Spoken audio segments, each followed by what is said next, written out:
Luna Lunera. Jamila. Kau mau percaya ke tak? Ada rumah yang harganya bawah 300,000 tapi luarnya macam banglo comel lah. Ini awak nak nunjukkan ni, ini design Luna namanya. Rumah ni keluasan dia berapa awak tak ingat? 1,300 square feet. 1,300 square feet luar. Untuk keluarga besar, anak ramai, memang sempurna benar dah duduk dalam rumah ni. Dia ada 4 bilik, 3 bilik ayah kan? Betul-betul. Itu harganya ada mampu bilik. Berapa ke harga? RM224,400 sahaja. Murah koma.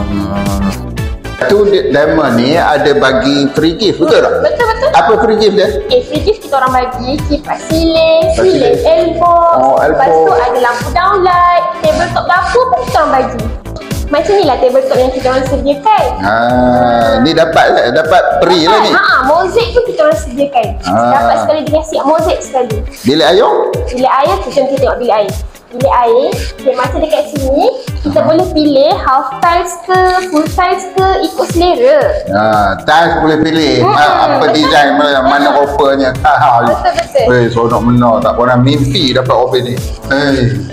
Pakcik ada dengar juga ada apa, kalau buat rumah ni dengan AHB ni ada cabutan bertuah, betul ke? Betul-betul. Kita orang akan ada sediakan package umrah, penciptaan kelang kahwin, gold bar dan barang-barang keperluan rumah. Cabutan bertuah tu? Cabutan bertuah. Seronok ni. Itulah Koma. Koma nak tengok rumah yang open ni, nak tengok depan mata, datang ke tapak ni. Rumah ni dah kira siap dah, dekat Kampung Manjul. Untuk info yang lebih lanjut, korang boleh klik link pautan di bio kita orang punya TikTok. Bina rumah atas tanah sendiri. Realisasikan impian anda bersama AHB Group. Ya.